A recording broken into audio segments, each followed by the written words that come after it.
Hello students, स्वागत है आप सभी का हमारे यूट्यूब चैनल में।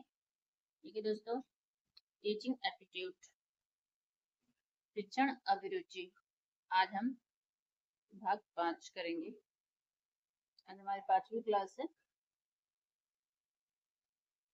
इसमें हम लोग महत्वपूर्ण क्वेश्चन आंसर को हल कर रहे हैं। इसमें हम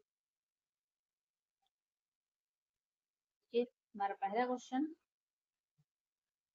शिक्षण अभिगम, शिक्षण अधिगम प्रक्रिया में शिक्षक की मुख्य जिम्मेदारी क्या है? उत्तर हमारा हो जाएगा छात्रों को सीखने के लिए प्रेरित करना और एक सहायक वातावरण प्रदान करना। ये एक शिक्षक की जिम्मेदारी होती है। शिक्षक को सिर्फ ज्ञान नहीं देना है, बल्कि छात्रों को सीखने के लिए उत्साहित करना है ताकि वे स्वयं जिज्ञासु बन सकें। अगला प्रश्न, शिक्षण के किस सिद्धांत में कहा गया है कि शिक्षक को छात्रों को पुरस्कार और दंड देना चाहिए? उत्तर हो जाएगा पुनर्बल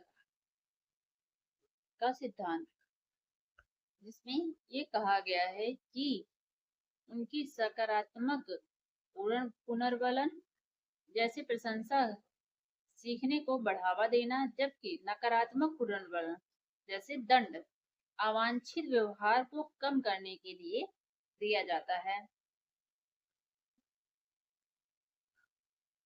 अगला प्रश्न, प्रदर्शन विधि का क्या उद्देश्य है? तो हो जाएगा किसी प्रक्रिया या अवधारणा को करके दिखाना ताकि छात्र उसे बेहतर ढंग से समझ सकें। यह विधि विज्ञान, कला और शिल्प जैसे विषयों में बहुत उपयोगी होती है, जहां करके देखना महत्वपूर्ण होता है।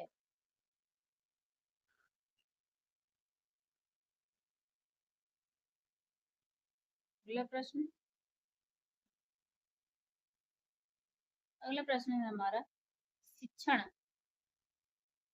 का सबसे अच्छा उदाहरण क्या है? उत्तर, एक ड्राइवर को गाड़ी चलाना सीखना या किसी कारीगर को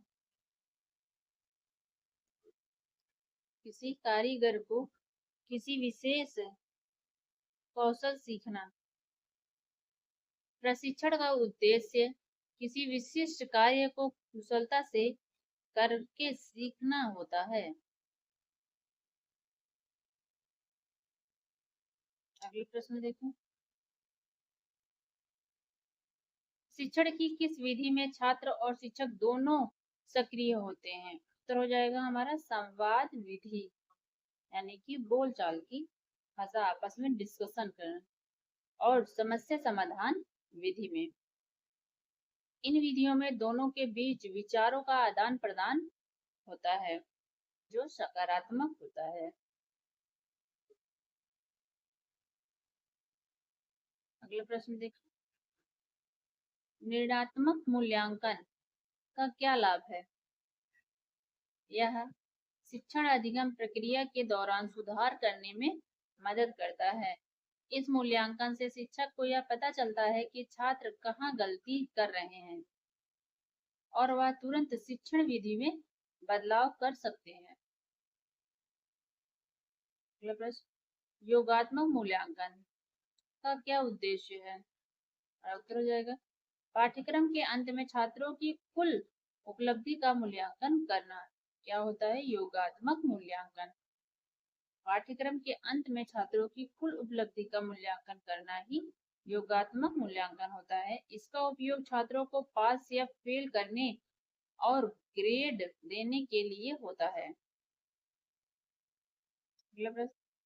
शिक्षण की सबसे पुरानी विधि कौन सी है? उत्तर हो जाएगा हमारी व्याख्यान विधि। शिक्षण की सबसे पुरानी विधि व्याख्यान विधि है। इस विधि में शिक्षक ज्ञान का श्रोता होता है और छात्र उसे सुनते हैं। ज्ञान का स्रोत होता है। अगला प्रश्न, शिक्षण और सीखने में क्या संबंध है? शिक्षण एक शिक्षण वह प्रक्रिया है जो सीखने के लिए प्रेरित करती है और सीखने शिक्षण का परिणाम है। सीखना शिक्षण का परिणाम है। बिना सीखे कि कोई प्रशिक्षण प्रभावी नहीं माना जा सकता। यदि हमने किसी को ट्रेन किया या शिक्षा दी तो वह सीख ही ना सके तो वह सीखे बिना कोई भी ट्रेनिंग प्रभावी नहीं होती है। शिक्षण के किस स्तर में शिक्षक की भूमिका सबसे अधिक होती है? तो हो जाएगा स्मृति स्तर पर, मेमोरी लेवल में। इस स्तर में शिक्षक छात्रों को तथ्यों को याद कराने में मदद करता है। शिक्षण के किस स्तर में छात्रों की भूमिका सबसे अधिक होती है? तो हो जाएगा हमारा चिंतन स्तर में, जहाँ छात्र स्वयं से बैठकर चिंतन करते हैं, मंथन करते हैं, किसी चीज के बारे में स्वयं सोचते हैं और उसकी समस्या का हल निकालते हैं, वो क्या होता है? चिंतन स्तर। इस स्तर में छात्र स्वयं समस्या का हल करने और निष्कर्ष निकालने की कोशिश करते हैं। शिक्षण में आईसीटी का क्या अर्थ है? सूचना और संचार प्रौद्योगिकी। इसमें कंप्यूटर, इंटरनेट, स्मार्ट बोर्ड और अन्य डिजिटल उपकरण शामिल हैं जो सीखने को बेहतर बनाते हैं। अगला प्रश्न, बुनियादी शिक्षा बेसिक एजुकेशन का सिद्धांत किसने दिया है? तो महात्मा गांधी ने। बुनियादी शिक्षा यानी कि बेसिक एजुकेशन का सिद्धांत महात्मा गांधी ने दिया है। उन्होंने वर्धा योजना के तहत हस्तशिल्प पर आधारित शिक्षा का प्रस्ताव रखा। अगला प्रश्न, शिक्षण में अनुदेश का क्या अर्थ है? किसी विशिष्ट जानकारी या कौशल को व्यवस्थित तरीके से देना। अनुदेशन शिक्षण का एक हिस्सा है, लेकिन शिक्षण अधिक व्यापक प्रक्रिया है। शिक्षण की एक मुख्य चुनौती क्या है? तो हो जाएगा सभी छात्रों के सीखने की गति को समान स्तर पर लाना। हर छात्र की सीखने की क्षमता और गति अलग होती है, जिसे संबोधित करना कठिन होता है। शिक्षण का प्राथमिक लक्ष्य क्या है? तर ज्ञान का निर्माण करना, ना कि केवल जानकारी देना। ज्ञान निर्माण में छात्र जानकारी को समझते हैं, उसका विश्लेषण करते हैं और उसका उपयोग करते हैं।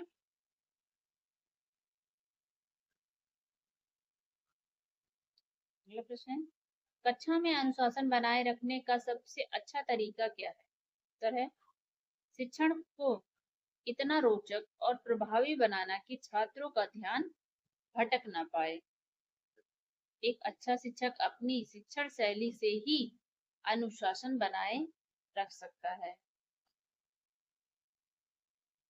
शिक्षण में विभेदित अनुदेशन का क्या अर्थ है? उत्तर है छात्रों की व्यक्तिगत जरूरतों और क्षमताओं के अनुसार शिक्षण की योजना बनाना। इसमें हर छात्र के लिए अलग अलग गतिविधियां या सामग्री का उपयोग किया जा सकता है। शिक्षण की प्रक्रिया को प्रभावित करने वाला सबसे महत्वपूर्ण मानवीय कारक क्या है? उत्तर शिक्षक का व्यक्तिगत और उसका छात्रों के साथ संबंध कैसा है यह डिपेंड करता है। एक दयालु, धैर्यवान और जानकार शिक्षक छात्रों को अधिक प्रेरित कर सकता है। शिक्षण के किस सिद्धांत में यह कहा गया है कि शिक्षण को सरल से जटिल की ओर बढ़ाना चाहिए? तो सरल से जटिल का सिद्धांत। इस सिद्धांत के अनुसार छात्रों को पहले आसान, अवधारणाएं सिखाई जानी चाहिए और फिर धीरे धीरे कठिन अवधारणाओं की ओर बढ़ना चाहिए। देखिए दोस्तों, आपके लिए एक free free mock test quiz उपलब्ध कराई जा रही है, जो कि हमारे व्हाट्सएप चैनल पर आपको दिया जाएगा। देखिए, आप लोग व्हाट्सएप चैनल को ज्वाइन करें और इन सब को ज्वाइन करने के लिए आपको इसका लिंक वीडियो के डिस्क्रिप्शन में दिया जाएगा। आप लोग वीडियो के डिस्क्रिप्शन में इसका लिंक दिया गया है, वहां से जाकर आप व्हाट्सएप ग्रुप को ज्वाइन कर लें, जहां पर आपको फ्री में मॉक टेस्ट दिया जा रहा है। फ्री मॉक टेस्ट दिया जा रहा है, वहां जाकर आप हल करके अपनी तैयारी को और बेहतर बनाएं और इसे अपने साथियों के साथ भी शेयर करें। तो आपको हमारी क्लास कैसी लगी हमें कमेंट में जरूर बताएं।